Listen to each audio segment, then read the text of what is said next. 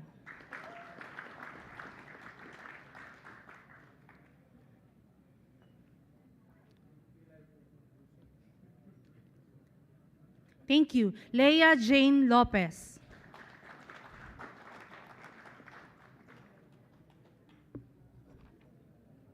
Sa golf and tennis. Sino nandyan sa golf and tennis? Dilwin Kate Jimena. Furukawa.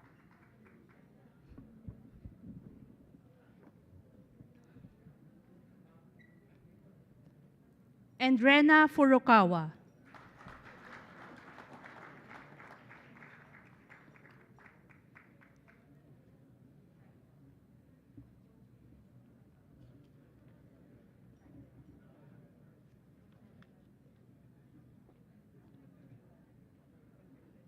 Thank you. Cycling Sports Category, Naomi Gardose.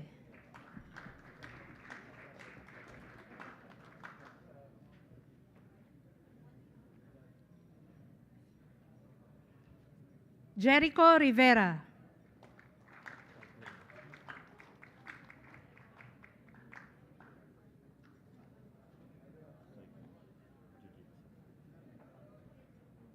Jiu-Jitsu Sports Category, John Vincent Cortez.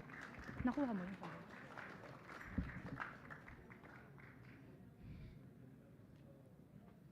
Thank you. Jolly Rinco.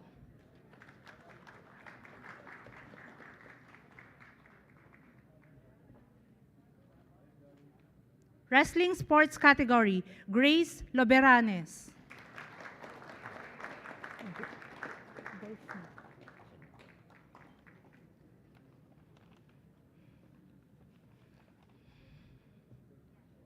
Golf Sports Category, Maria Rafaela Singson.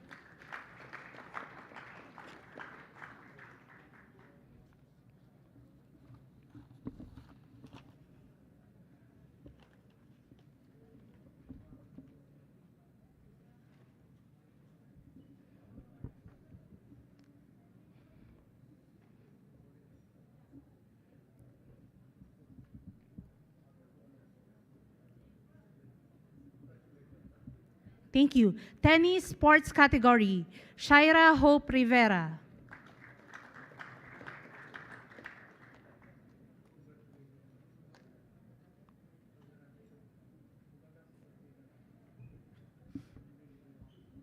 Thank you. Janaila Rose Prulia.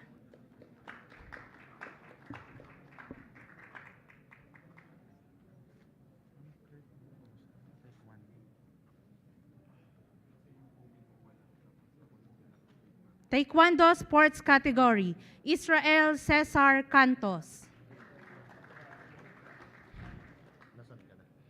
Taekwondo.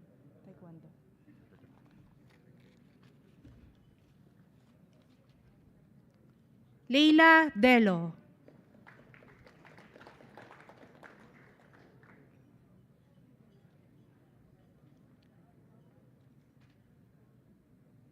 Kirste Elaine Alora.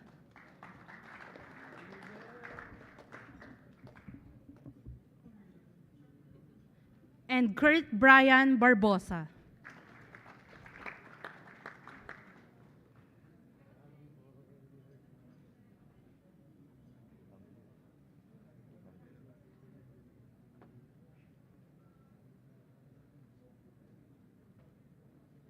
Gymnastics Sports Category, John Gwyn Timbang.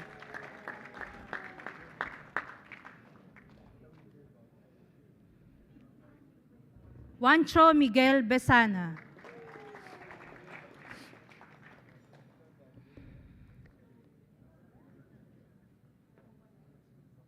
Thank you. John Ivan Cruz.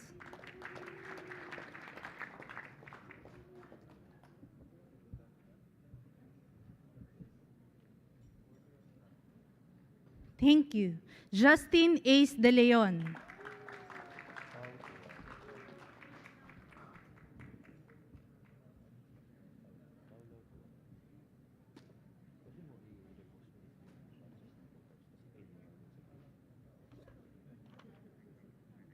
Thank you. John Matthew Vergara.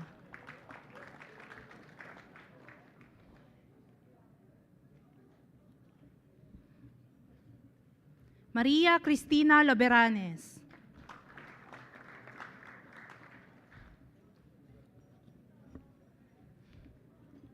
Kirsten Roge Lopez.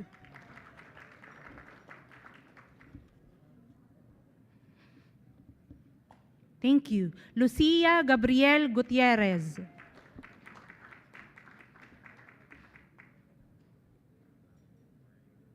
Thank you. Ancila Lucia Marie Manzano.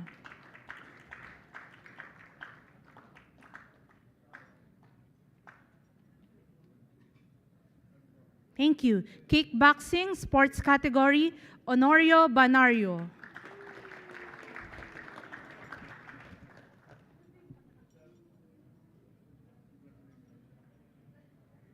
Thank you.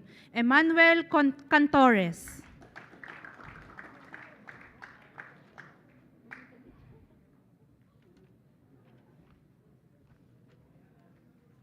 Thank you. Gretel De Paz.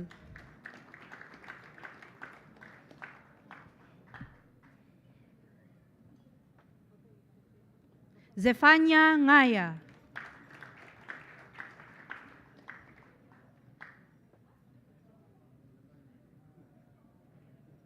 Claudine Veloso.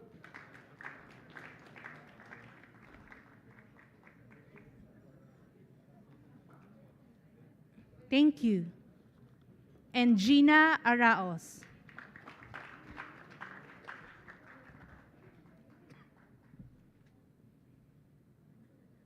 Thank you. Athletic sports category, Bernaline Bejoy.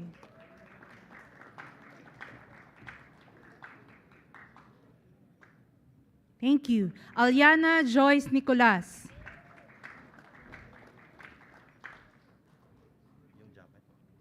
Thank you. Jelly Dayan Paragile.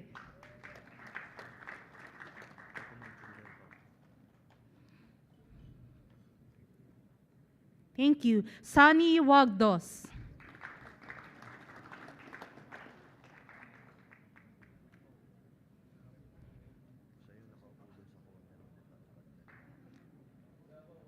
Thank you. Hocket de los Santos.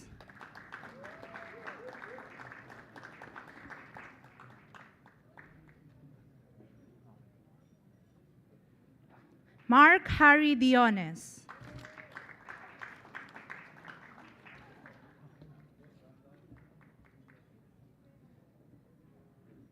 Vovinam sports category, Carlo Von Buminaang.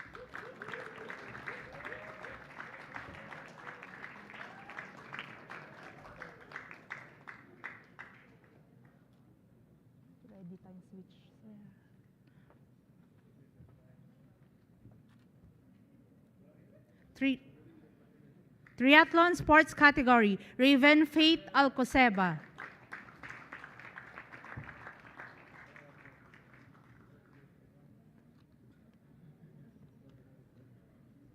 Archery sports category, Florante Matan.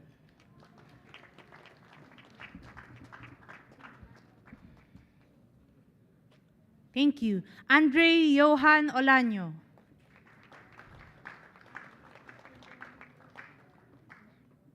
Thank you. Jennifer Chan.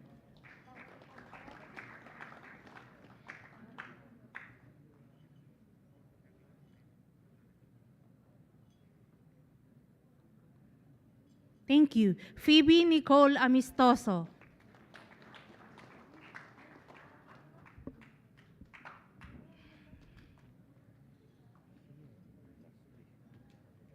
Yung incentives, mamaya yata.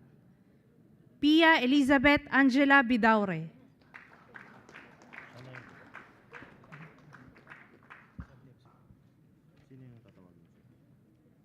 Gabriel Monica Bidaure.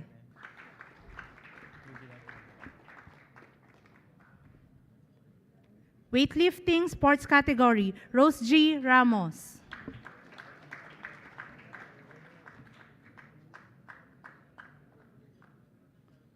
Vanessa Sarno.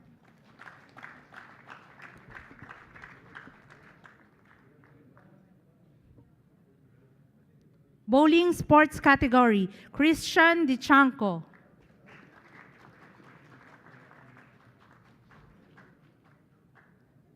And Ivan Dominic Malig.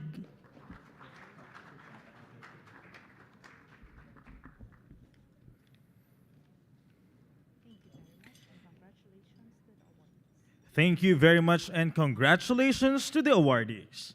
We will now proceed with the ceremonial turnover of incentives to the athletes. May we request President Rodrigo Roa Duterte to be assisted by Chairman Ramirez, Executive Secretary Medaldea, and Senator Christopher Lawrence Bongo to lead the turnover of incentives. To represent the bronze medalist, may we call on Miss Janelle May Fraina, 31st Southeast Asian Games bronze medalist for chess.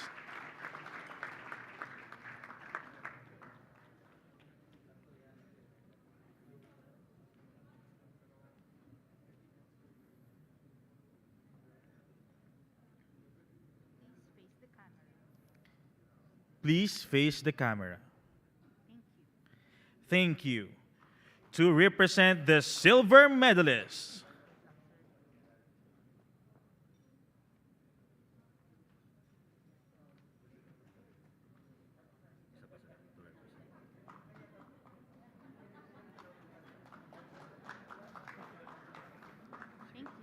thank you. To represent the silver medalist, may we call on Mr. Nathaniel Perez, 31st Southeast Asian Games silver medalist for fencing.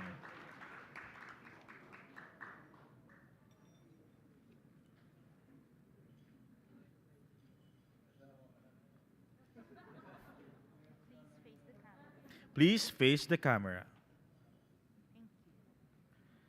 Thank you. Finally, to represent the gold medalist, may we call on Miss Ruben Amit, 31st Southeast Asian Games gold medalist for billiards.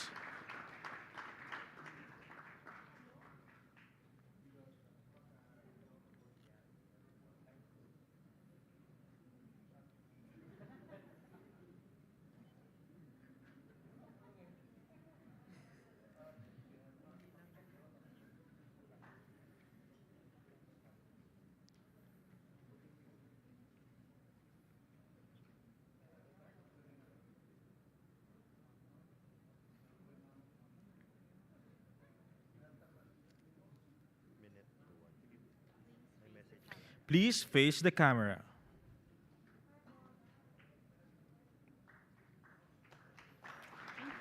Thank you.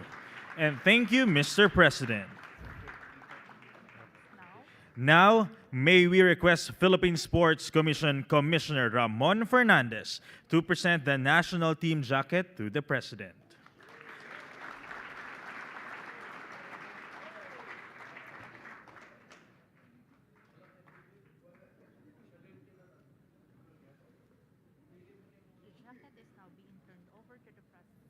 The jacket is now being turned over to the President.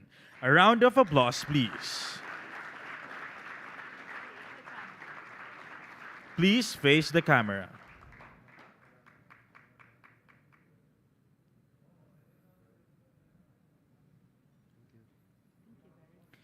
Thank you very much.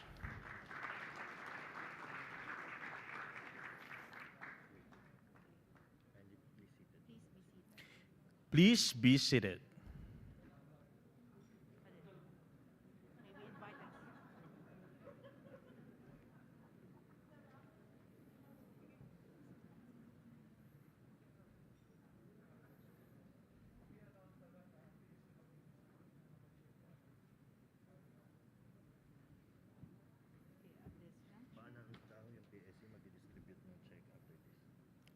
We would like to inform our athletes that the Philippine Sports Commission will distribute the checks for our medalists.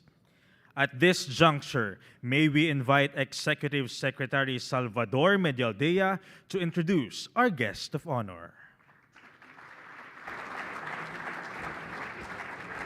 Magandang gabi po sa kanilang lahat.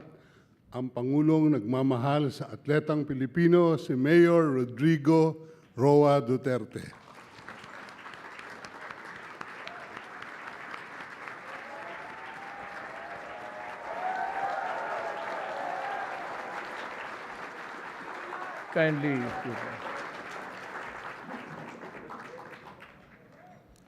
Kindly sit. Thank you. Executive Secretary Salvador Medialdia, Senator Bongo, Isabela 5th District Congressman Faustino Michael Carlos III, Chairperson House Committee on Youth and Sports Development.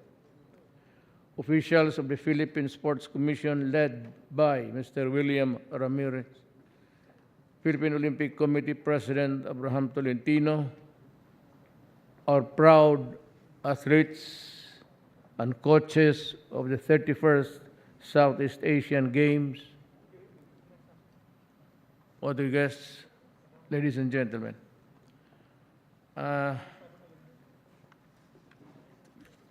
Tatlong pages mo lang ito. I can read it at the pace that I would, utter it. Gutom na kayo, paspasan ko. May pagkain ba?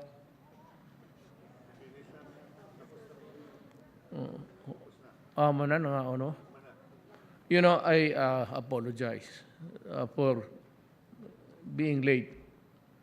I don't know what was the schedule for me with you, but itong Pasig, pagka low tide, hindi ako makasakay ng lancha ko. I live at the other side of, hindi ako nakatira dito. Sabi kasi nila, maraming momo, pero daw dito. Bago itong speech, basahin ko lang ito. I'd like just to express my, no other time that I feel so proud for my country because you are here. You did a good job, and I'm very happy with the results. It is not really in the winning, but going there just to give the country an image. Though maligaya ako na maraming medalya ang nakuha natin. But kayong lahat, whatever, mayroon mang medalya o wala, ako sa totoo lang, hindi ako nagpapatawa. I graduated sa high school 7 years. Ni minsan sa buhay ko, totoo yan. Walang panahon na umakyat ang nanay ko, lalo na ang tatay ko, umakyat ng stage para wala. Kasi hindi naman ako atleta, payat kasi ako hanggang ngayon. So, ganito talaga ako. Walang tatanggap sa akin. Hindi nga ako nag-PMT sa high school. Sa college, ROTC, may ginawa ako para ma-exempted ako. Ano mong ginawa ko? Sabi ko, sir, paano ba tayo itong ROTC? Hindi ko matapos-tapos. Sabi niya, kung may sakit ka, okay yan. Kamera, putulin niyo muna. Kasi atin-atin lang ito. So, isip-isip ko, punta ako ng San Lazaro. Nakapila doon ang magpa-x-ray.